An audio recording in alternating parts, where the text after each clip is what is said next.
امام حسن مجتبیٰ نے کہا کہ لعل سیدا یرانی، ایسا لگتا ہے کہ کوئی سید و سردار مجھے دیکھ رہا ہے۔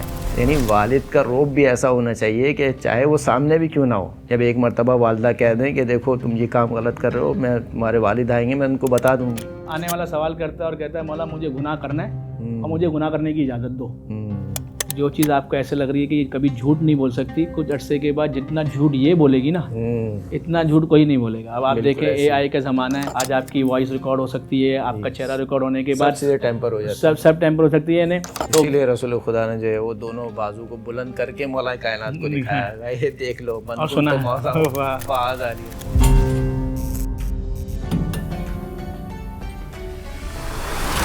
اعوذ باللہ من الشیطان الرجیم، بسم اللہ الرحمن الرحیم۔ محترم ناظرین و سامعین کرام، براق اسٹوڈیو سے ایک اور پوڈ کاسٹ کے ساتھ آپ کی خدمت میں حاضر ہیں، اور آج جس شخصیت پر گفتگو ہوگی وہ شخصیت آسمان امامت پر دوسرا آفتاب، علی و زہرا کے گھر میں پہلی خوشی، امام حسن مجتبیٰ علیہ الصلوۃ والسلام، کہ جس کے بارے میں قرآن مجید میں ارشاد ہوا کہ مرج البحرین یلتقیان بینہما برزخ لا یبغیان یخرج منہما اللؤلؤ والمرجان، کہ دو سمندر ہیں کہ جو آپس میں ملتے ہیں لیکن ان کے درمیان ایک برزخ ہے جو ایک کو دوسرے پر تجاوز ہونے نہیں دیتا۔ یخرج منہما اللؤلؤ والمرجان، ان دونوں سے سبز موتی اور سرخ موتی برآمد ہوتے ہیں۔ ان آیات کی تعویل میں امام فرماتے ہیں کہ یہ جو دو سمندر ہیں، ان دو سمندر سے مراد علم کے سمندر ہیں۔ ایک علم کا سمندر علی ابن ابی طالب علیہ الصلوۃ والسلام، دوسرا علم کا سمندر بی بی فاطمہ الزہرا سلام اللہ علیہا۔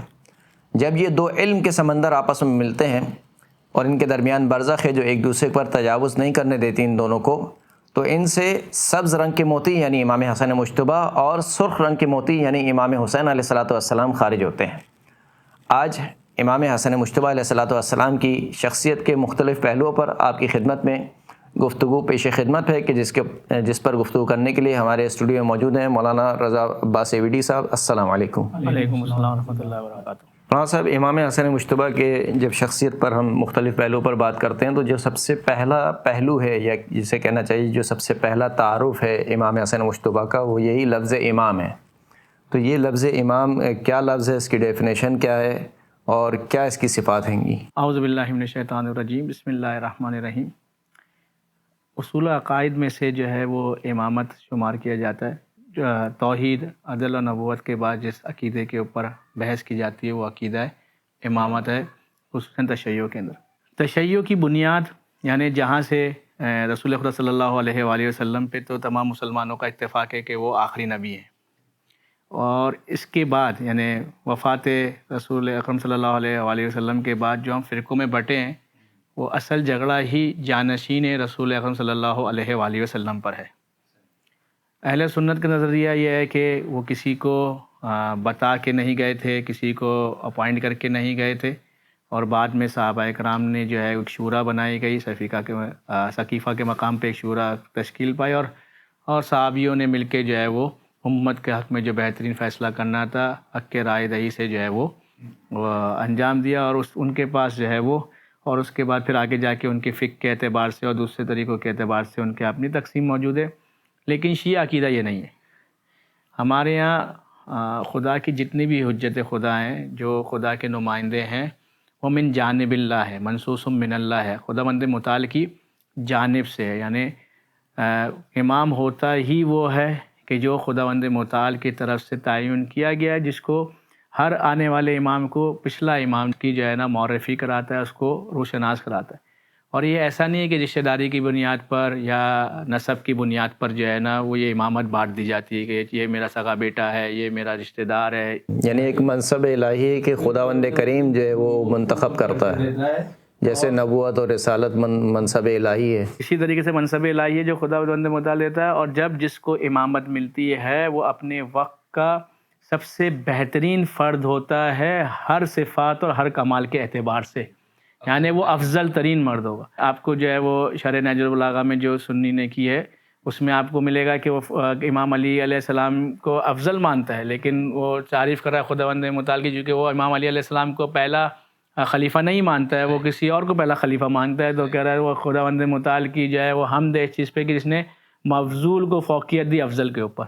یہ ہمارے عقیدے کے اعتبار سے ناممکن ہے، یہ محال ہے کہ خداوند متعال کسی افضل کے اوپر مفضول کو فوقیت دے دے، کیونکہ وہ علیم ہے، وہ حکیم ہے، وہ قادر علی کل شیء ہے. تو یہ ابس اور کبھی کام جو ہے وہ خداوند متعال کی ذات سے صادر ہو ہی نہیں سکتا.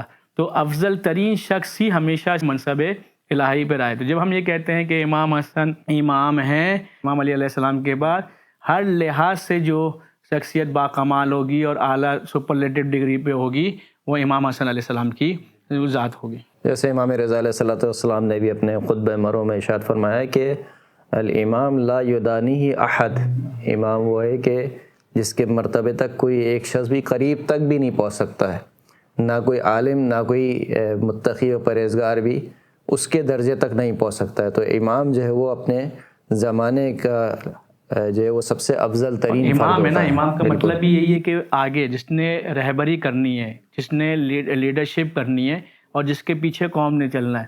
تو کیسے ممکن ہے کہ وہ آگے ہو اور اس کے پیچھے کوئی ایسا شخص ہو جو اس سے فہم و فراست میں یا کسی بھی صفات میں جو ہے وہ آگے ہو؟ تو یہ معقول نہیں ہے، کیونکہ اس نے شریعت کو نافذ کرنا ہے، اس نے دین مبین اسلام کا اجرا کرنا ہے.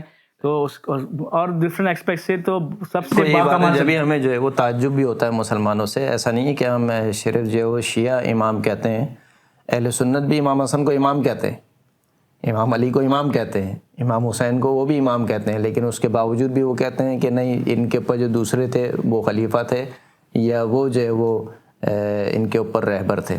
اصل میں ان کا مسئلہ یہ کہ نہ وہ اہل بیت کو چھوڑ سکتے ہیں، بالکل ان افراد کو چھوڑ سکتے ہیں، کیونکہ انہوں نے ان افراد کو بھی ٹائٹل دیا ہے صحابی کا. بالکل. یعنی یہ غلط کانسیپٹ ہے کہ شیعہ نے حیدر کرار یا شیعہ اثنا عشریہ فقہ جعفری کے افراد جو ہے وہ صحابہ کی جو ہے وہ عزت نہیں کرتے یا ان کا احترام نہیں کرتے.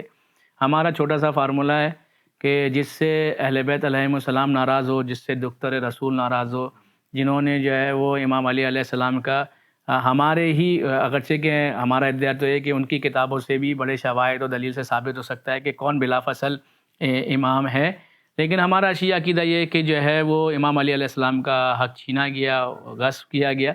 تو جن لوگوں نے اہل بیت علیہم السلام پہ ظلم ڈھائے، جنہوں نے بھی فاطمہ سلام اللہ علیہ کا حق چھینا، ان کو ناراض کیا، وہ قطعاً کبھی بھی جو ہے وہ صحابی نہیں ہو سکتے. اور بہرحال اہل بیت علیہم السلام کا مرتبہ اور منزلت صحابیوں سے کہیں زیادہ ہے. اور ان کا ایک نظریہ یہ ہے کہ صحابہ کا نجوم، کہ صحابہ ستاروں کی طرح کسی کی بھی پیروی کر لو گے تو تم پہنچ جاؤ گے، جبکہ ایسا نہیں ہے. اگر ایسا ہوتا تو پھر قرآن میں سورہ منافقون کیوں ہے؟ اور متعدد بہت سی آیتیں ہیں جس میں صحابہ کو انڈیکیٹ کیا گیا کہ اپنے کردار پہ دیکھو. ان سے کیوں کہا گیا کہ یہ کہتے ہیں کہ یہ ایمان لے کے آ گئے لیکن یہ ایمان نہیں لائے اور اب تک ان کے دلوں میں ایمان داخل نہیں ہوا ہے. تو ہمارے یہاں صحابہ معصوم کا درجہ نہیں رکھتے.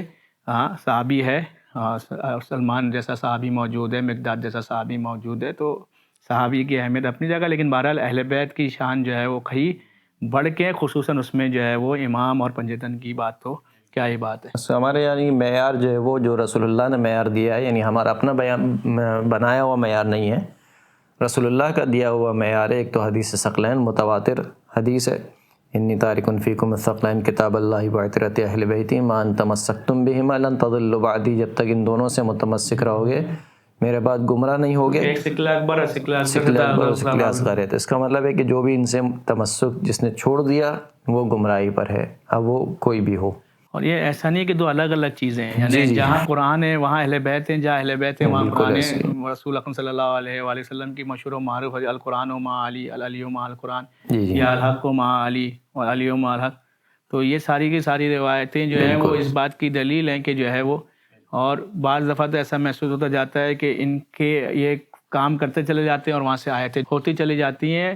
اور اخلاق کا محور آپ ان کا دیکھیں، ہر لحاظ سے امام صلی اللہ علیہ وسلم کی آپ زندگی کا آپ مطالعہ کریں.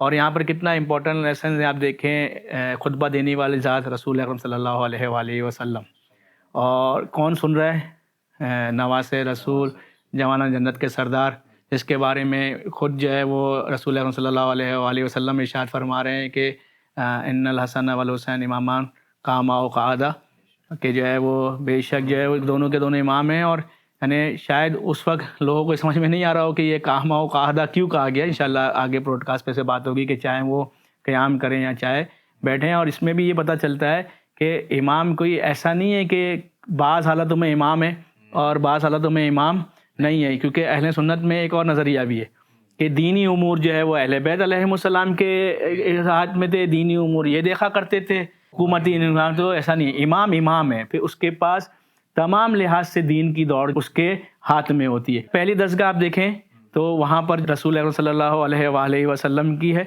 اور یہاں پر جو مشہور و معروف واقعہ جس میں میں چاہوں گا کہ ہم اس سے کنیکٹ بھی کریں, اور یہ پیرنٹس کے لیے خصوصاً ماؤں کے لیے جو ہے نا وہ یہ درس بھی ہے. نارملی ابھی رمضان کلاسز بھی ہوں گی, لوگ جو ہے وہ قرآن خوانیوں میں جائیں گے, درسوں کو اٹینڈ کریں گے, آن لائن کلاسز لیں گے.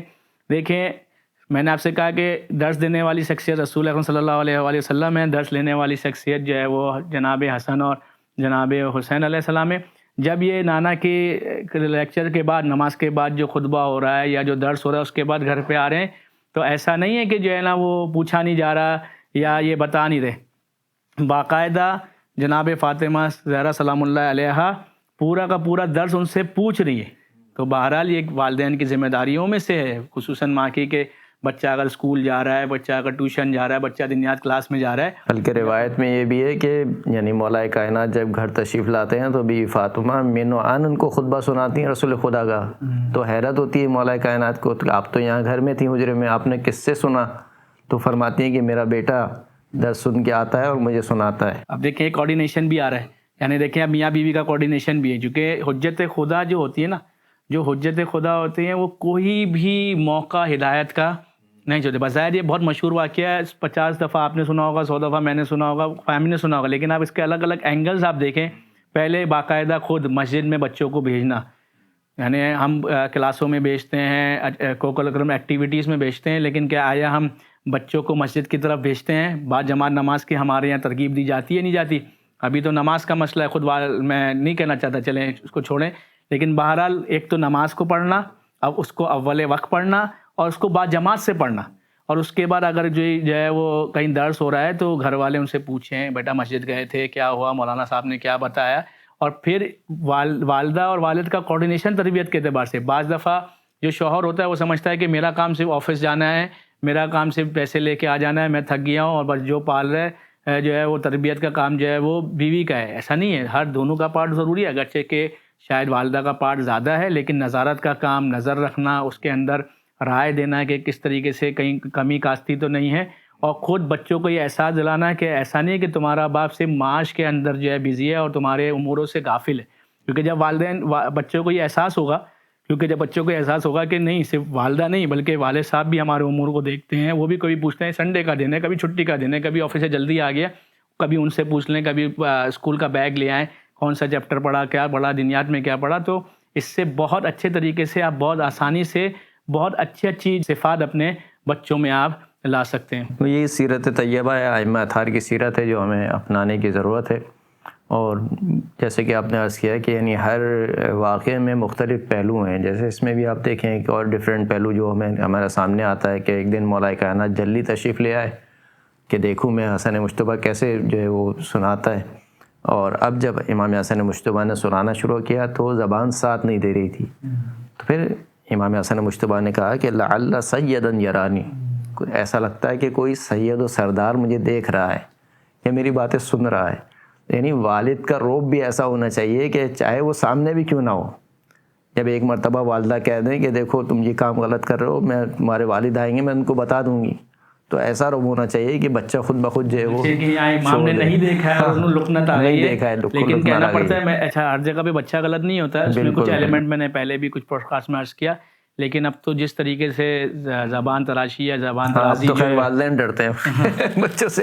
نہیں, اکثر کہا جاتا ہے کہ جب اولاد جو ہے وہ کندھے تک آ جائے تو پھر والدین کے سر جھک جایا کرتے ہیں. تو بہرحال یہ تو وہ ایج ہوتی ہے کہ جب انسان کا سر بلند ہونا چاہیے. قرآن کہہ رہا ہے کہ وَخْفِضْ لَهُمَا جَنَاحَ الذُّلِّ, تمہارے کندھے جھکا دو اپنے والدین کے لیے. وَلَا تَقُل لَهُمَا أُفٍّ, اور ان کے جو ہے وہ تقل لهما اف, ان کے اف تک نہ کہو. اور یعنی اس میں جتنے بھی مفسرین نے کہا کہ اگر اف سے چھوٹا لفظ ہوتا, بالکل, اور اگر آپ روایتوں کا مطالعہ کریں تو کہہ رہے ہیں وَلَوْ كَانَ كَافِرَيْن, اگر وہ کافر بھی ہیں تب بھی نہیں کر رہے, وَلَوْ كَانَ ظَالِمَيْن.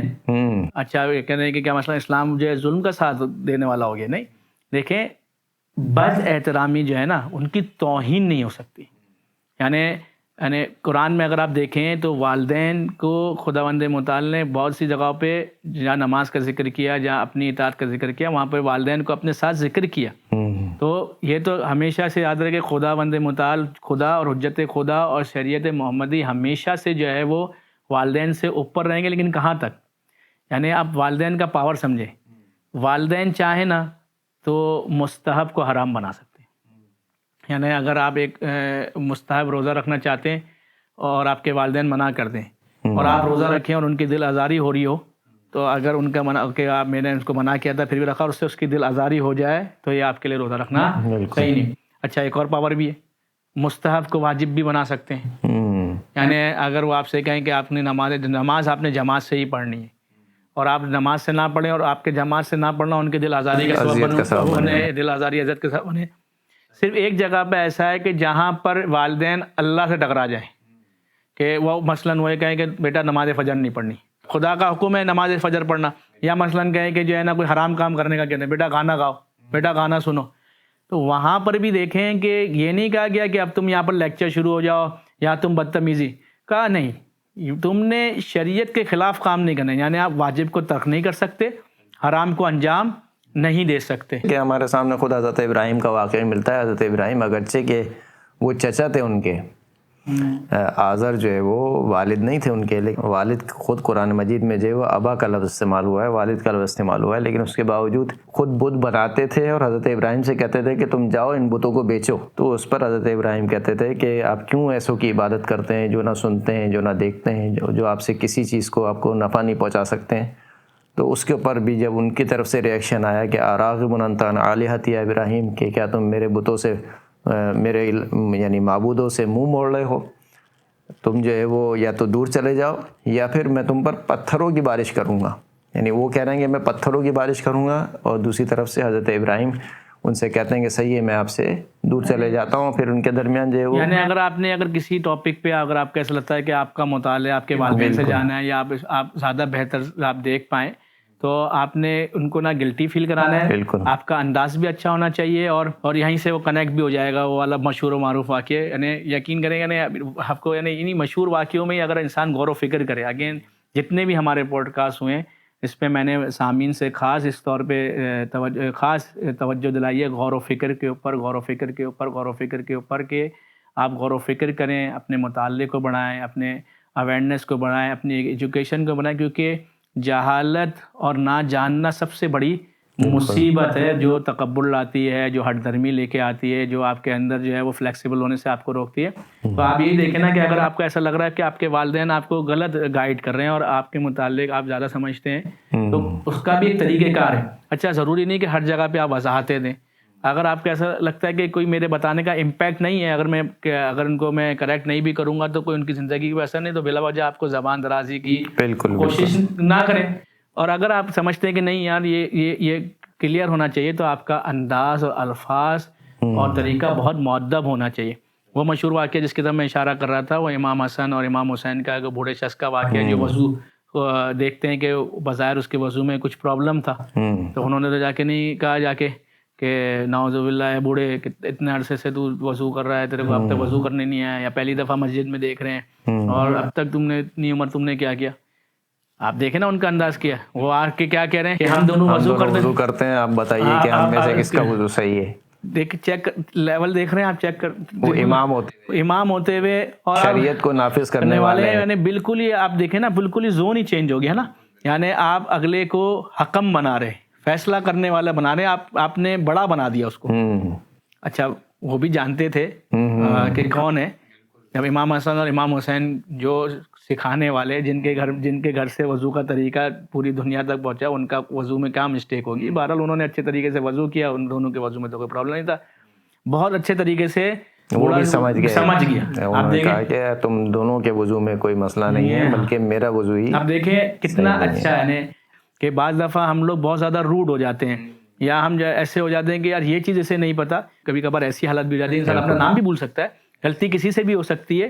تو اس وقت آپ بڑے دل سے، بڑے دماغ سے انداز اور الفاظ اور ٹوکتے ہوئے خاص طور پہ جس چیز کا خیال رکھنا ہے، بعض دفعہ وہ بیچارہ وہ پھر دوبارہ مسجد میں ہی نہیں آتا. اگر آپ ایک نمازی کو چند نمازیوں کے سامنے ڈانٹ دیں گے یا چند لوگوں کے سامنے آپ اس کی جو ہے وہ عزت نفس کو مشروع کریں گے تو وہ کل سے اس مسجد میں نہیں آئے گا.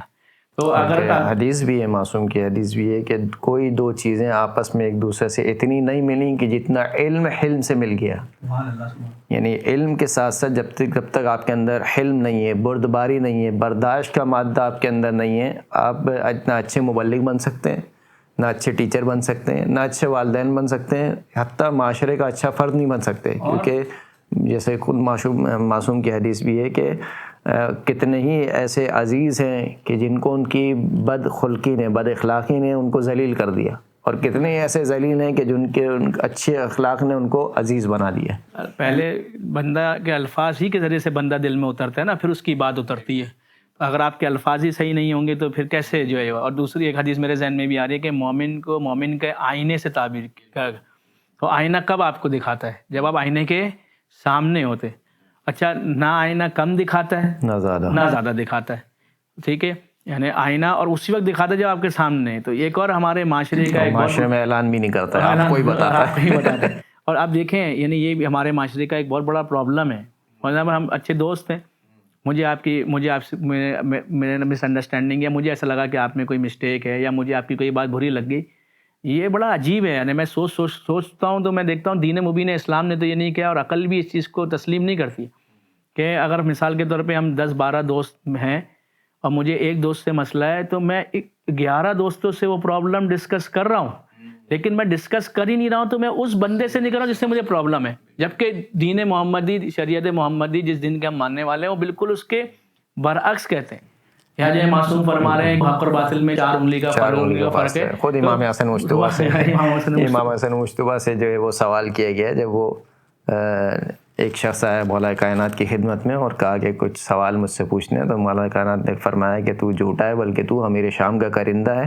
اور روم کے بادشاہ نے امیر شام سے کچھ سوال پوچھے جن کے جوابات ان کو نہیں آتے ہیں، تو اس کی طرف سے آیا کہ جاؤ مولا کائنات سے سوال پوچھ کے آؤ، اور اب یہ ان سوالوں کے جواب میں نہیں بلکہ میرا بیٹا یہ حسن مجتبیٰ دے گا. ان سوالوں میں سے ایک سوال تھا کہ حق اور باطل کے درمیان کتنا فاصلہ ہے. تو امام نے فرمایا تھا کہ 4 انگلیوں کا فاصلہ ہے، کہ جو آنکھ سے دیکھو وہ حق ہے اور جو کان سے سنو. روایت کا جملہ بڑا عجیب ہے، آپ دیکھیں محسوس کریں گے اس جملے کو، اس سے پتہ چلتا ہے کہ امام کی امامت کیا ہے. فرماتے ہیں کہ جو آنکھ سے دیکھو وہ حق ہے، اور ضروری نہیں ہے کہ جو کان سے سناؤ وہ ہمیشہ حق ہو. سبحان اللہ، بہت دقیق جملہ ہے. بہت دقیق جملہ ہے. یہ نہیں کہا کہ جو کان سے سناؤ وہ باطل ہی ہوگا، نہیں، یہ نہیں، ایسا ممکن نہیں ہے. ممکن ہے کہ وہ بھی حق ہو، لیکن اکثر اوقات جو کان سے سنا جاتا ہے وہ باطل ہوتا ہے. اور اچھا، اس میں جو کہا نا جو آنکھ سے دیکھو، آج AI کے دور میں جو ہے نا سمجھ میں آتا ہے. جب شروع میں جو ویڈیوز آئی تھی تو میرے قریبی دوست تھے، مجھ سے کہنے لگے کہ کیا دین مبین اسلام جو شریعت محمدی کے اندر ویڈیو ایویڈنس تو نہیں چلتا نا کہ بھائی ویڈیو دکھا دے. تو میں نے ایسی اس وقت خدا کبھی کبھی جواب ذہن میں ڈال دیتا ہے. تو میں نے کہا کہ جو چیز آپ کو ایسے لگ رہی ہے کہ یہ کبھی جھوٹ نہیں بول سکتی، کچھ عرصے کے بعد جتنا جھوٹ یہ بولے گی نا اتنا جھوٹ کوئی نہیں بولے گا. اب آپ دیکھیں AI کا زمانہ ہے، آج آپ کی وائس ریکارڈ ہو سکتی ہے، آپ کا چہرہ ریکارڈ ہونے کے بعد سب چیزیں ٹیمپر ہو جاتی ہیں، سب ٹیمپر ہو سکتی ہے. تو آپ دیکھیں، اسی لیے امام نے کہا جو آنکھ سے دیکھو، یعنی کہا جو دیکھو. کیونکہ اب جو ویڈیو ایڈیٹنگ کا جو زمانہ ہے، جو سافٹ ویئر آ گئے ہیں، جو AI کی جو ہے وہ ٹولز آ گئے ہیں، بالکل آپ کی شکل کا بندہ، آپ کی آواز کا بندہ جو ہے، یعنی ہو سکتا ہے صحیح بھی ہو. یعنی جہاں شک آ گیا جال احتمال بطل الاستدلال، جہاں احتمال آ گیا تو آپ اس کے اوپر جو ہے وہ استدلال نہیں کر سکتے. اسی لیے رسول خدا نے جو ہے وہ دونوں بازو کو بلند کر کے مولا کائنات کو دکھایا گیا، یہ دیکھ لو بن کن تو مولا فاز علی مولا. لیکن جب تعصب کا عینک لگا ہوا ہو تو پھر آگے کیا کر سکتی ہے؟ بالکل ایسی. جب تنگ نظری ہو، جب جا طلبی ہو. یعنی بعض دفعہ ایسا نہیں ہے کہ انسان حق کو سمجھ نہیں پا رہا ہوتا ہے، بعض دفعہ سمجھ کے نہیں سمجھنا چاہتا ہے، کیونکہ پتہ ہے کہ اگر میں سمجھ جاؤں گا. اس میں ایک بندے نے جو ہے وہ شرط لگائی کہ کوا سفید ہوتا ہے. سب نے کہا بھائی کیا کر رہے ہو، کوا سفید ہوتا ہے، اس پہ تم نے شرط لگا دی، ہار جاؤ گے. اس نے بڑا عجیب جملہ کہا میں نہیں ہاروں گا. بولا میں مانوں گا تو ہاروں گا نا. وہ مجھے پورا کوا کالا دکھائیں گے، میں بیچ کی ایک لکیر نہیں ہے سفید وہ دکھاؤں گا، اگر سفید ہے. تو یہ ابھی آپ ہنس بھی رہے ہیں، ہمیں اچھا بھی لگ رہا ہے، لیکن چاہتے نہ چاہتے ہوئے لاشعوری طور پہ ہم لوگ یہ کام اپنی زندگی میں کر رہے ہوتے ہیں. کہ کیونکہ مجھے ایسا لگتا ہے کہ اگر میں نے مان لیا تو خدا نہ خواستہ جو ہے میری جو ہے نا وہ شخصیت پہ حرف آ جائے گا.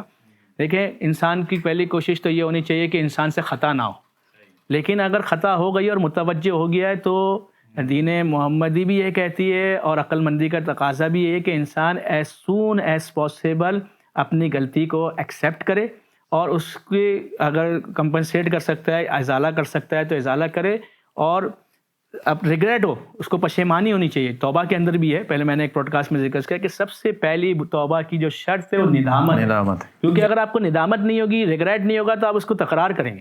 اور دوسری شرط اس میں یہی ہے کہ آئندہ نہ کرنے کا عہد ہے، کیونکہ ہم لوگ یہ سمجھتے ہیں کہ جو ہے وہ بعض دین میں یہ ایسا ہے، یعنی میں نام نہیں لینا چاہتا، یعنی جماعت خانے چلے جائیں یا چرچ چلے جائیں تو تھوڑا سا جو ہے ڈونیشن دے دیں، یعنی باقاعدہ گناہ پیسے دے کے اور نیاز دے کے معاف ہو جاتے ہیں۔ تو اطاعت خدا بندی جو ہے نا وہ بہت زیادہ امپورٹنٹ ہے، حریم خدا بندی بہت زیادہ امپورٹنٹ ہے۔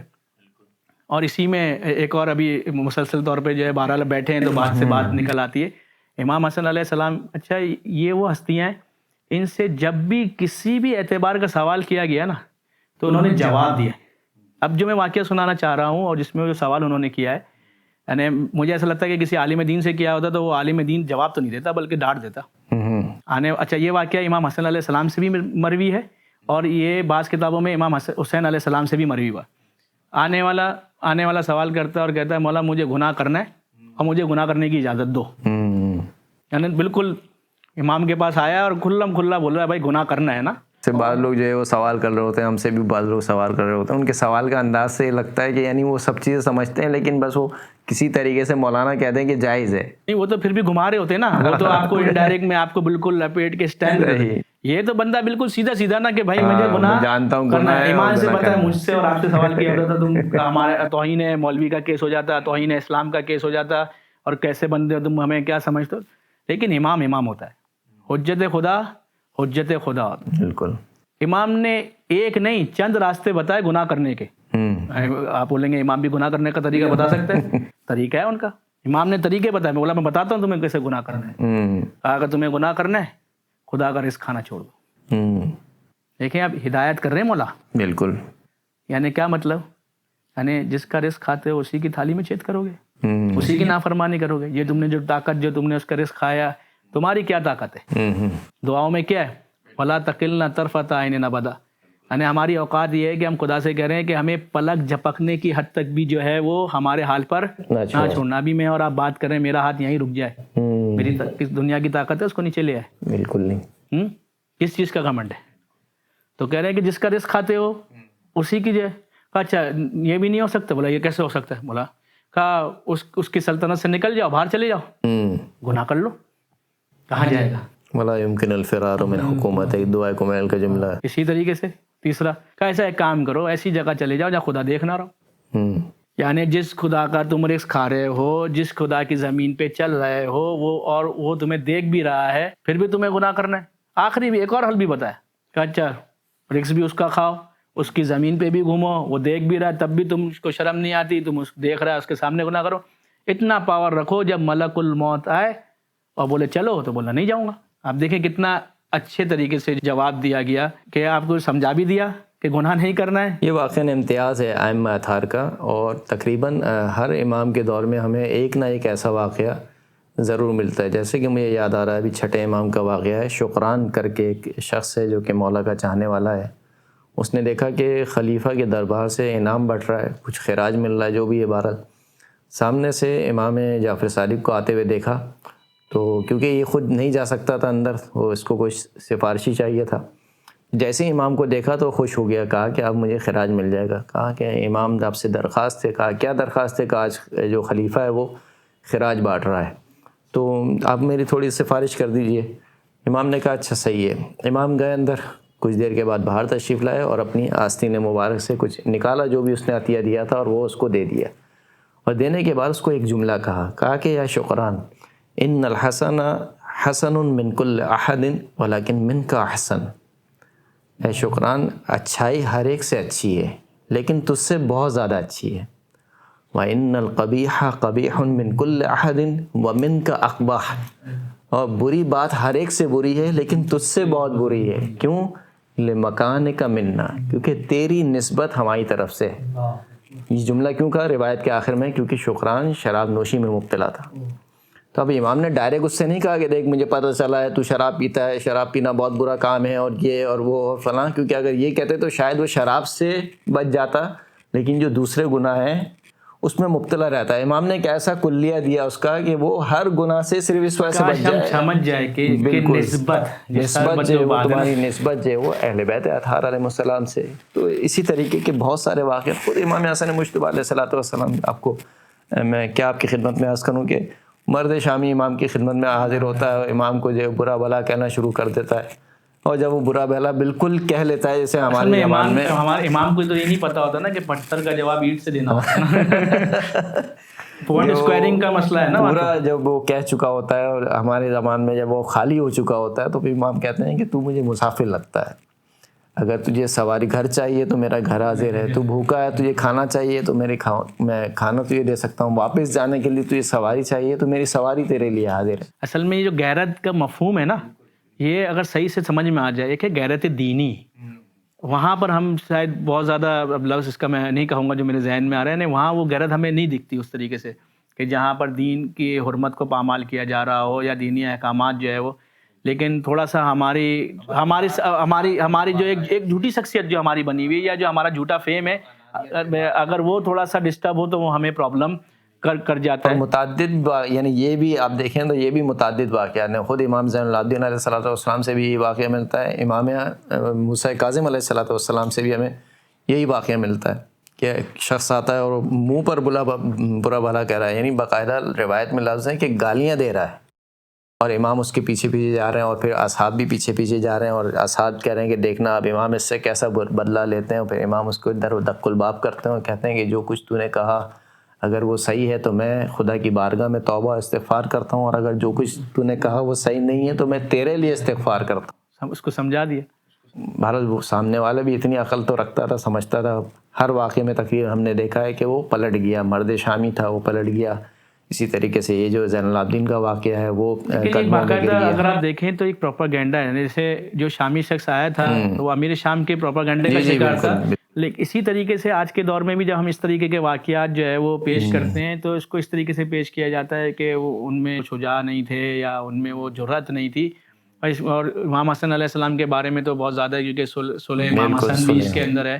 اور یعنی واقعاً سب سے میرے نزدیک جو سب سے بڑا مصائب کا جو مقام میں لگتا ہے امام حسن علیہ السلام کے لیے کہ جو معز المومنین ہے، جس کی وجہ سے اس دور میں مومنین کو، اسلام کو، تشیع کو عزت ملی، انسانیت کو، اس کے مسلح کو کھینچا جا رہا ہے اور یا مذل المومنین نعوذ باللہ کہا جا رہا ہے کہ جو ہے وہ مومنین کو ذلیل کر دینے والے. یعنی اگر انسان کے پاس وہ علم، وہ اویئرنیس، وہ نالج نہیں ہو اور اس طریقے کا اس کا عقیدہ اور علم نہیں ہو تو جو وقت کا امام ہے اس کے فعل کو بھی وہ خود اپنے حساب سے جج کرتا ہے اور اس کے اوپر حکم لگاتا ہے. یعنی اس کو کہتے ہیں امام سے آگے چلنا، یعنی جو امام کی منصب امامت کو ہی نہیں سمجھا ہے وہ شخص. اس لیے کہ جب یہ شخص آتا ہے امام کے بعد، امام کا ظاہر امام کا صحابی بھی اور کہتا ہے کہ لما دہنت مع معاویہ، کہ آپ نے کیوں جو ہے وہ پستی کا ہاتھ دیا امیر شام کے ہاتھ میں. تو امام نے اس کو یہی جملہ کہا تھا کہ کیا میں حجت خدا نہیں ہوں. یعنی پہلا لفظ جو امام نے فرمایا وہ یہ فرمایا کہ کیا میں حجت خدا نہیں ہوں. یعنی اگر میں حجت خدا ہوں تو میرا ہر فعل حجت ہے، چاہے میں صلح کروں، چاہے میں جنگ کروں، چاہے میں بیٹھ جاؤں، کچھ بھی کروں، میں حجت خدا ہوں. امام جو ہے وہ بہتر سمجھتے ہیں حالات کے تقاضوں کو. اور یعنی وہ 8ویں امام کا وہ مشہور واقعہ کہ ایک شخص خراسان سے آتا ہے اور کہتا ہے کہ 1000 افراد جو ہے وہ آمادہ ہیں، آپ صرف قیام کریں اور ہم آپ کے ساتھ ہیں. اچھا امام ہے، میں اگین کہوں گا یعنی یہ واقعات سنے ہوئے ہیں، انسان اس کو جتنی دفعہ بھی پڑھے اور تھوڑا سا غور و فکر کرے تو بڑا لطف بھی آئے گا اور ہمیں اس کے اندر بہت زیادہ سیکھنے کو، اور ہماری زندگی چینج ہو جائے گی، لائف ہماری تبدیل ہوگی. اچھا آنے والا چاہنے والا ہے، اچھا جنگ کا کہہ رہا ہے تو ہو سکتا ہے کہ جنگ میں جو ہے اس کی شہادت واقع ہو جائے. تو یعنی نارمل میں اس کو نہیں کہتا، میں کہتا ہوں کم سے کم 1000 لوگوں کو جمع کر کے آیا ہے اور اپنی جان دینے کا دعوے دار ہے کہ میں جان بھی دے دوں گا. لیکن امام امام ہے، حجت خدا. امام اسے کہتے ہیں کہ وہ تندور جا کے بیٹھ جاؤ. اچھا اب اس میں تھوڑا بہت اختلاف واقع میں کہ تندور کو روشن کروایا پھر گیا، لیکن بہرحال مفہوم وہی ہے جو میں آپ کو جو ہے نا خلاصے کے طور پہ بیان کر رہا ہوں. اسے کہا کہ تم جو ہے نا تندور میں چلے جاؤ. اب وہ کہہ رہا ہے امام میں آپ کو جو ہے وہ بچانے کی بات کر رہا ہوں اور آپ مجھے جو ہے وہ تندور میں جانے کا کہہ رہے ہیں. یعنی بعض دفعہ ہم لوگ اطاعت کا جو امتحان ہوتا ہے نا، یہ بڑا سخت امتحان اصل ہوتا میں ہے. اطاعت کب ہوگی؟ جب میں جس کی اطاعت کر رہا ہوں جس حد تک میرے لیے ممکن ہے میں اس کی معرفت اور بصیرت کو رکھتا ہوں. بالکل بالکل. یعنی وہ ابھی نہیں سمجھ رہا ہے کہ امام کون ہے. اتنے میں آپ کو پتا ہے کہ وہ ہارون مکی آتے ہیں، امام اس سے کہتے ہیں کہ تندور میں بیٹھ بیٹھ جاؤ. جاؤ، اور امام اس کو رکھنا بھی جو ہے بعض میں آیا کہ کیپ بھی لگوا دیتے. اب یہ اوپر نیچے ہو رہا ہوتا ہے. صحیح. تھوڑی دیر کے بعد امام کہتے ہیں دیکھنا چاہتا ہے. تو امام دکھاتے ہیں تو ہارون مکی جو ہے وہ قرآن کی تلاوت کر رہے ہوتے اور آگ اس کو جو ہے وہ کوئی ضرر نہیں پہنچا، کیونکہ وہ جو امام ہے وہ جس طریقے سے خدا کائنات کا خدا ہے، رسول خدا کائنات کے رسول ہے، تو یہ بھی کل کائنات کا امام ہے. اس کی ولایت جو ہے وہ آنکھ پر بھی ہے. اچھا میں یہاں تو یہ اب میں اس میں ایک چیز کا الگ طریقے سے اس کو ایلیبریٹ کرتا ہوں کہ جب کھولا گیا تو وہ آگ نے اس کو جلایا نہیں تھا، اور وہ قرآن کیونکہ کرامت معجزہ آپ کہہ لیں امام کا، کہ امام کے کہنے پہ اس نے جو ہے وہ اپنی ذمہ داری کو ادا کیا، اور یہ رحیم ہے رعوف ہے، انہوں نے جلنے بھی نہیں دیا. سپوز کریں کہ امام ہٹاتے اور وہ جل گیا ہوتا، تو اگر میرا وقت کا امام یہ چاہتا ہے کہ میں جل جاؤں تو پھر مجھے سالم جسم کی ضرورت نہیں ہے. بالکل ایسی. اگر میرا وقت کا امام چاہتا ہے کہ میں زندہ نہیں رہوں، جیسے میں نے آپ کو اگین کہا تھا جو لاسٹ پوڈکاسٹ میں میں نے جو ہے وہ امام محمد باقر کا واقعہ بھی پیش کیا کہ جابر کو ڈانٹ دیا کہ تمہاری ول کیا ہے کہ مجھے پسند ہے بیماری، مجھے پسند ہے غریبی.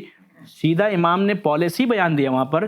سامعین کے لیے میں دوبارہ عرض کر دوں، امام نے کہا کہ ہم اہل بیت کو وہ چیز پسند ہے جو خدا ہمارے لیے پسند کرتا ہے. اگر خدا ہمارے لیے جو ہے وہ تنگ دستی کو پسند کرتا ہے، ہم اہل بیت کو تنگ دستی پسند ہے. خدا اگر ہمارے لیے امیری کو پسند کرتا ہے، ہمیں امیری پسند ہے. یعنی جب انہوں نے اپنی رضا کو خدا کی رضا کے اندر جو ہے وہ ڈال دیا، یعنی ان کی کوئی رضا ہی نہیں، اور خدا ہے، خدا نے کہا ذات خداوند کریم جو ہے وہ مطمع نظر ہے اور منظور نظر خداوند کریم کی ذات ہونی چاہیے ہر معاملے میں. یہی جو ہے وہ ائمہ اطہار کی سیرت میں بھی ہمیں ملتا ہے، رسول خدا کی سیرت میں ملتا ہے. اور اس کا ریوارڈ بھی بڑا عجیب ہے. حدیث قدسی میں کہا عبدی اتینی اجلک مثلی. اجلک مثلی. اس حدیث قدسی سے پہلے میں ایک حدیث قدسی سناتا ہوں جس سے ہمارے بہت سارے مسائل حل ہوتے ہیں. جعلت الاشیاء لاجلک وجعلتک لاجلی. کائنات کی جتنی چیزیں یعنی خداوند مطہر کہہ رہا ہے اے اشرف المخلوقات، اے میرے بندے، اے انسان، دنیا میں میں نے جو کچھ بنایا وہ تیرے لیے بنایا ہے، لیکن مت بھول مت بھول مت بھول میں نے تجھے اپنے لیے بنایا. اور پھر کہا میری اطاعت کر، کیا کروں گا؟ میں تجھے اپنے جیسا بنا دوں گا. یعنی مخلوق رہتے ہوئے جس خدا مخالق کی صفات کا تو مظہر ہو سکتا ہے میں تجھے اس کا مظہر بنا دوں گا. اور یہ ہمیں اہل بیت علیہم السلام کی ذوات میں بطور خوبی جو ہے نا، بطور احسن ہم جو ہے وہ دیکھتے ہیں. تو یہ سارے افسانے نہیں ہیں، یا ہم ایسی باتیں نہیں کر لیں جو پریکٹیکل نہیں ہو سکتی، لیکن سارا کا سارا پہلے مرحلے میں گیم انٹینشن کا ہے کہ انسان اچھی نیتیں کریں، اپنی نیت کو خالص کرے خداوند متعال کے لیے، اور پھر اس کے بعد اویئرنیس، نالج، مطالعہ، اپنے نالج کو بڑھائے، پڑھے کہ خداوند متعال کس باتوں سے راضی ہوتا ہے، اہل بیت علیہم السلام کن چیزوں سے ناراض ہوتے ہیں، اور پھر کوشش کرے کہ خود پہلے مرحلے میں خود، پھر اپنی فیملی یعنی اپنی وائف، بچے، والدین، پڑوسی، عمل بالمعروف اور نہی عن المنکر کرتے ہوئے میکسیمم لوگوں کو اس رائے سعادت پہ، رائے کمال پر جو ہے نا وہ لے کے چلیں. امام حسن علیہ السلام نے ایسا نہیں ہے راہ فرار جو ہے وہ اختیار کی. یعنی ہمارا عقیدہ تشیع کیا ہے کہ اگر امام حسین علیہ السلام کے دور میں امام حسن ہوتے تو وہی کرتے جو امام حسین نے کہا، اور امام حسین علیہ السلام امام حسن کے دور میں ہوتے تو وہی کرتے جو امام حسن علیہ السلام نے کہا. اور آپ دیکھیں تو امام حسن کی جو شہادت ہے وہ 50 ہجری میں ہے، اور جو امیر شام ہے اس کی 60 ہجری کے اندر. تو ان 10 سالوں میں بھی جو ہے وہ امام حسین نے وہی امام حسن والی پالیسی کو چلایا. بالکل. جب 61 ہجری میں وہ آ رہا تھا جو حلال محمدی کو حرام کر رہا تھا، جو دھللے سے جو ہے وہ نبوت کا انکار کر رہا تھا، آخر نبی کا انکار کر رہا تھا، خدا کی کتاب کا انکار کر رہا تھا، فحاشی کو عام کر رہا تھا، ممبر رسول کی توہین کر رہا تھا، برملا آ کے امام سے بیعت کا طلبگار تھا. اب وہ جگہ تھی کہ جہاں پر ضروری ہو گیا تھا کہ اب اس کا جواب دیا جائے، اور امام نے اپنے علم امامت سے اور اپنے وظیفے سے یہ ڈیسائیڈ کیا کہ جواب دینا. اور پھر خود امام نے ایک اور نقطے کی طرف امام حسین علیہ السلام نے اشارہ کیا کہ جیسے اصحاب مجھے ملے، نہ میرے بھائی کو ملے، نہ میرے بابا کو، تو جہاں پر حالات ایک طرف یا جو واقعہ میں نے آپ کو سنایا کہ ہارون مکی والا، تو اس کا اینڈ یہی ہے کہ امام رضا نے پوچھا بتا ہارون مکی جیسے کیسے، کتنے ہیں؟ امام نے کہا کہ ہارون مکی جیسے کتنے؟ کہا ایسے 5 بھی ہوں. کتنے؟ میں نے جو میرے ذہن میں رہا ایسے 5 بھی ہونا تو ہم قیام کر جائیں. ابھی اسی سے اگر کنیکٹ کریں، ہم اس کو امام زمانہ سے اگر کنیکٹ کریں، 313 کا ہی بظاہر انتظار ہے نا، ٹھیک ہے، وہ پہلا لشکر ہوں گے، وہ لیڈر ہوں گے، اس کے بعد 10,000 کا لشکر ہے، پھر 40,000 کا لشکر ہے. بہرحال امام حسن علیہ السلام کی زندگی سے یا ان کی سیرت سے جو ہمیں ملتا ہے کہ کتنا ابھی اللہ کا مہینہ ہے جس میں تھوڑی بہت توجہ زیادہ ہوتی ہے ہماری دین کی طرف. ہم نے کتنا تقریباً 15 رمضان ہے، جب یہ براڈ کاسٹ چل رہا ہوگا تو تقریباً آدھا رمضان گزر چکا ہوگا. تو ان 15 دن میں ہم نے اپنے وقت کی حجت کو کتنا یاد کیا. ہم نے قرآن کو تو کھولا، آیا قرآن ناطق کو 15 منٹ بھی یاد کیا. جب ہم اٹھتے ہیں تو ہم امام کو سلام کرتے ہیں. خاص ذمہ داری ہے صدقہ دینا ہے امام کی طرف سے، ان کی سلامتی کی دعا کرنا ہے. ہر عمل سے پہلے انسان یہ سوچے کہ آیا جو میں یہ عمل کر رہا ہوں اس سے میرا وقت کا امام راضی ہے یا نہیں ہے. اور جب میرا امام غیبت میں ہے تو میری زندگی ادھوری ہے، انکمپلیٹ ہے. تو وہ میری زندگی انکمپلیٹ دکھ رہی ہے یا نہیں دکھ رہی ہے؟ میری اس چیز کو محسوس کرے کہ ایک فرد میری زندگی میں نہیں ہے. جیسے ہماری زندگیوں میں خدا نہ کرے آپ سب کے والدین کو خداوند کریم سلامت رکھے، لیکن اگر خدا نخواستہ کسی کے والد کا انتقال ہو جائے تو انسان یا والدہ کا انتقال ہو جائے، انسان کافی عرصے تک یعنی یہ اس چیز کو یقین نہیں کر پاتا ہے کہ میری والدہ چلے گئی ہیں یا میرے والد چلے گئے. یعنی وہ ایک احساس، وہ والد کی آہٹ، وہ والد کی آواز، وہ والدہ کی آواز انسان کے کانوں میں گونجتی رہتی ہے، اور گاہے بگاہے ایسا لگتا ہے کہ شاید ابھی کمرے سے نکل آئیں گے. اس کا مطلب ہے کہ ایک فرد ہے کہ جس کو میں محسوس کر رہا ہوں جو میری زندگی سے جا چکا ہے. اسی طریقے سے امام زمانہ عجل اللہ تعالیٰ فرجہ شریف، ان کا جو وجود ہے وہ ہماری زندگی میں نظر آنا چاہیے، ان کی کمی کا احساس ہماری زندگیوں میں نظر آنا چاہیے، اٹھتے بیٹھتے ہر دن. یعنی میری والدہ کا انتقال ہو چکا ہے، جو ابھی آپ بات کر رہے تھے، یعنی وہ تو خداوند متعال نے انسان کو بھولنے کی صلاحیت دی ہے، لیکن واقعاً میں سامعین سے کہوں گا جن کے والدین زندہ، خصوصاً ماں، جب آپ دفنا دیتے ہیں نا، بعض چیزوں کی قدر اس وقت ہی ہوتی ہے جب وہ چھن جاتی ہے، نہیں سمجھ سکتا انسان. وہ مشہور کلام ماں کا جو کلام ہے، اس میں جو ایک شعر ہے کہ ان بچوں سے پوچھو جن کی مر جاتی ہے ماں، وہ شعر جب میں نے اپنی والدہ کو دفنایا نا، آج میں اس کو فیل کر سکتا ہوں. اس سے پہلے مجھے سمجھ میں نہیں آتا تھا.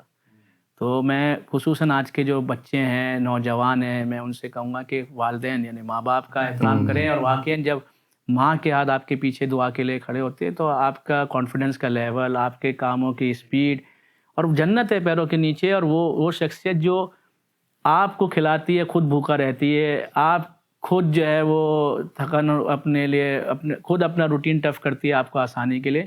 ابھی سحری افطاری ہوگی تو وہ بچوں کا پہلا روزہ ہوگا، یا اس کی کالج ہوگی، اس کو سحری پہ بھی اٹھائے گی، کالج پہ بھی اٹھائے گی، یہ بھی پوچھے گی. جب وہ روزے کی حالت میں گھر پہ آئے گا تو اس کو فوراً اہتمام. تو جہاں پر وہ ہمارے لیے اتنا کمفرٹ زون دے رہی ہے، تو کیا آیا ہم بھی ان کے لیے کمفرٹ زون سوچتے ہیں؟ بہت چھوٹی چھوٹی باتوں پہ ہم لوگ ڈانٹ دیتے ہیں. والدین اگر کسی کے دوست کے والد کو اللہ نے زیادہ نعمتیں دی ہیں، اس نے بائک خرید لی، اس نے کچھ چیز دلا دیا، تو ہم فوراً سے آ کے گھر میں والد کو سنانا شروع کرتے ہیں کہ آپ نے ہمارے لیے کیا کیا. میں کہتا ہوں کہ ابھی والد اس کو جواب نہیں دے. مقافات عمل ہے، ہر ایکشن کا ری ایکشن ہے. کل جب اس کا بچہ اس کو یہ جملہ بولے گا نا، اس دن اس کو یہ سمجھ میں آئے گا کہ یہ جملہ اس نے اپنے باپ کو بولا تھا. ہمیں قدر نہیں ہوتی ہے، ہم سمجھتے ہیں کہ شاید ہم اپنے بلبوتے پہ اور اپنے زور بازو پر جو کچھ ہے وہ ہم نے بنایا ہے. میں نے گھر بنایا تو اپنے زور بازو پر میرے اچھی جو ہے وہ اچیومنٹ ہوئی، تو میرے اپنے زور بازو پر میں نے فلاں ڈگری کو اچیو کیا، تو اپنے زور بازو پر میں نے فلاں کاروبار میں نے اتنا بڑھا لیا. والدین کی دعائیں ہیں، وہ جو والدین کی برکات ہیں، وہ اس کو محسوس نہیں کر رہا ہے. یہی وجہ ہے کہ حضرت موسیٰ علیہ السلام نبی ہیں، اللہ کے نبی، کوہ طور پر جاتے تھے، بہرحال بات کرتے تھے، لیکن اب کی بار جب آئے تو پھر اللہ نے کیا کہا، موسیٰ ہر بار تو آتے تھے لیکن اب کی بار آنا تو ذرا خطرات کو دیکھ کر آنا. کہ یا اللہ ایسی کیا بات ہو گئی؟ کہا ہر دفعہ آتے تھے تمہاری ماں زندہ تھی، اس بار آئے ہو اب تمہاری ماں نہیں ہے. یعنی نبی ہو کر جو رسول خدا اور رسالت پر بھی فائز ہیں، اولو العزم نبی ہیں، ان کو خداوند کریم کہہ رہا ہے کہ دیکھو تمہیں اکثر جو تم برائی کو تم سے روک لیتی تھی وہ تمہاری ماں کی دعائیں تھیں. اچھا، اگر کسی کے والدین اب اس دنیا میں نہیں رہے اور خدا نخواستہ اس نے اپنی زندگی میں جو ہے ان کے ساتھ اس کو ایسی فیلنگ ہے کہ کمی رہ گئی، تو ایسا نہیں ہے کہ وہ فائل بند ہو گئی. بالکل. یعنی عجیب ہے روایت کے جملے کہ بعض لوگ مرنے کے بعد آ کے والدین ہو جاتے ہیں. یعنی جس طریقے سے ہمیں زندگی میں ان کے حق ادا کرنے ہیں، ان کے اس دنیا سے چلے جانے کے بعد بھی جو ہے نا وہ ان کے حق ہے، ان کے لیے احسال ثواب کیا جا سکتا ہے. ثواب کرے، ان کی قبر پہ جائے، ان کے لیے جو ثواب جاری کام کر سکتا ہے وہ کرے، قرآن پڑھ کر ہدیہ کرے. بیسٹ اس میں جو میرے ذہن میں جو بات آتی ہے روایتوں کو دیکھتے ہوئے بھی کہ رشتہ داروں کا خیال، خصوصاً اگر ماں اگر نہیں ہے تو مثلاً خالہ ہے، کیونکہ بعض دفعہ ایسا دیکھا گیا ہے کہ بعض دفعہ اگر جائیں بھی تو جملے بھی مل جاتے ہیں کہ ہمیں جب آپ بہت زیادہ ارتباط نہیں رکھتے ہیں، کانٹیکٹ نہیں رکھتے تو آپ پھر بہت عرصے کے بعد خالہ سے ملنے جا رہے ہیں تو وہ مذاق میں کہہ بھی دیتی بیٹا صرف تیری ماں کو قبر میں دفنا ہے، میں اس کے ساتھ نہیں دفنا ہے کہیں. یعنی جب انسان کے جو ہے یا اکثر اب چونکہ میں نے آپ سے کہا نا کہ اب دنیا بہت فاسٹ ہو گئی ہے، ریلیشن بہت زیادہ لمیٹڈ ہوتے چلے گئے، تو یعنی بعض دفعہ میں والد والدہ کے انتقال کے بعد جیسے بہنیں کتراتی ہیں بھائیوں کے گھر جانے میں، یعنی وہ رسپانس ان کو نہیں ملتا ہے. یعنی ان کو ایسا لگتا ہے کہ ہمارا میکا ہی جو ہے نا ماں کے ساتھ دفن ہو گیا. یہ مشہور جملہ ہے کہ میکا جب تک ماں جائے. کہ نہیں ہے، ایسا نہیں ہے. اچھا وہاں سے بھی ان لاجیکل ایکسپیکٹیشن نہیں ہونی چاہیے، وہی میانہ روی ہونی چاہیے، اعتدال پسندی ہونی چاہیے. لیکن بہرحال میں یہ کہوں گا کہ صلہ رحمی کا جو عنوان ہے، اور آپ دیکھیں امام حسن علیہ السلام کی مناسبت سے ہم گفتگو کر رہے ہیں، دو بھائیوں کا کیا رشتہ ہے، دو بھائیوں کا کیا رشتہ ہے، یا بی بی زینب سلام اللہ علیہا کا جو ہے ان سے جو رشتہ، بھائی کا جو رشتہ، یا جناب عباس کا. پھر بڑے بھائی کا احترام آپ دیکھیں، بڑے بھائی کا احترام یعنی عطا ہو رہی ہے اور بڑا بھائی عطا کر رہا ہے اور امام حسین جان بوجھ کر کم دے رہے ہیں. کسی نے پوچھا کہ آپ نے کیوں، یعنی آپ کے بڑے بھائی نے اتنا دیا، مثال کے طور پر 10 درہم یا جو بھی بہرحال دیے ایک اماؤنٹ، تو آپ بھی اتنی دے سکتے تھے. تو کہا کہ وہ میرے بڑے بھائی ہیں. یعنی بڑے بھائی کے احترام میں حتیٰ نیکی کو بھی کم کر دیا کہ ایسا نہ ہو کہ بڑے بھائی کے لیول پہ آ جاؤں، یا جیسے کہ خود روایت کے جملے میں ہے کہ الاخ الاکبر کالاب، بڑا بھائی باپ کی طرح ہوتا ہے. اور بڑا امپیکٹ ہے اگر انسان بڑے بھائی کو موقع دے تو وہ آپ کو بہت ساری، چونکہ ایکسپیرینس اس نے پہلے کیے ہوئے، تجربے کا تو کوئی مقابلہ ہی نہیں ہے نا، تو وہ آپ کو بہت سارے ایسے مسٹیک سے بتا سکتا ہے جو اس نے مسٹیک کر کے سیکھی. وہ کہے گا بھی میں نے تو مسٹیک کر کے سیکھا، میرا تجربہ لے لے، تو مسٹیک نہیں کرے گا. اور آپ نے یہ بڑے بھائی کا احترام بتایا، پھر بڑے بھائی نے بھی دیکھے نا کہ کربلا کے لیے اپنی قربانی کے لیے جناب قاسم کو بھی پیش کیا. یعنی اگر وہاں امام حسین پیش کیا کہ تعویذ باندھ دیا کہ دیکھو بیٹا تمہیں ماموں کر اجازت، چچا تمہارے اجازت نہ دیں تو یہ تعویذ کھول کر پڑھا دینا. ہم حرز جواد پہنتے ہیں، امام ضامن پہنتے ہیں، کہ اہل بیت کی شخصیت عجیب ہے. یعنی ان سے منسوب ہمارے تعویذ جو ہیں وہ موت سے بچانے کے لیے، اور ان کے تعویذ جو ہے وہ شہادت پہ جانے کے لیے، کیونکہ وہ حقیقی زندگی کو دیکھ رہے، وہ حقیقی زندگی کو دیکھ رہے. جناب قاسم کا مشہور جملہ نا کہ موت کو کیسے پاتو، اعلیٰ من العسل. جب انسان فوکس ہو، جب انسان کانفیڈنس ہو، اسے پتہ ہے کہ میں حجت خدا کے ساتھ ہوں، جب میں دارالابتلاء میں ہوں، میں امتحانی ہال میں ہوں.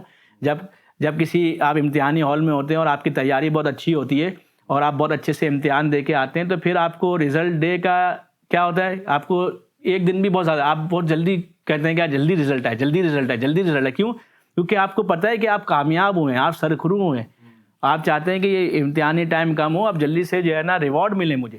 تو جو اس مٹیریلسٹک دنیا سے زیادہ ریئل لائف کو، حقیقی زندگی کو سمجھ چکا ہے اور حقیقی چیزوں کو درک کر چکا ہے، تو اس کے لیے تو یعنی روایت کے مفہوم کے جملے ہیں کہ یہ مومن کے لیے جیل کی مانند ہے، کہ دنیا جو ہے وہ دارالابتلاء، قید خانہ ہے. اسی عنوان سے جو ہے امام حسن کی ایک روایت یاد آ گئی ہے، وہ بات سے بات نکل رہی ہے کہ دیکھا امام حسن کو بہت عالیشان جو ہے وہ کپڑے پہنے ہوئے ہیں، تو ایک کافر تھا، یہودی تھا غالباً، وہ آ گیا امام کے پاس، وہ کہا کہ کیا آپ لوگ نہیں فرماتے ہیں کہ دنیا جو ہے وہ مومن کے لیے قید خانہ ہے اور کافر کے لیے جو ہے جنت ہے، اور جو جہنم میں آخرت ہے وہ مومن کے لیے جو ہے وہ اللہ بھلا کرے جنت ہے، اور کافر کے لیے قید خانہ ہے. کہاں بالکل ایسے ہی ہے. کہ ابھی تو میں دیکھ رہا ہوں آپ کو، اب ایسا عالیشان جو ہے وہ لباس پہنے ہوئے. تو امام حسن مجتبیٰ نے فرمایا کہ وہ نعمتیں جو آخرت میں خداوند کریم مومن کو دے گا، اس کے مقابل میں اگر اس نعمت کو دیکھ تو یہ قید خانے کی مانند ہے.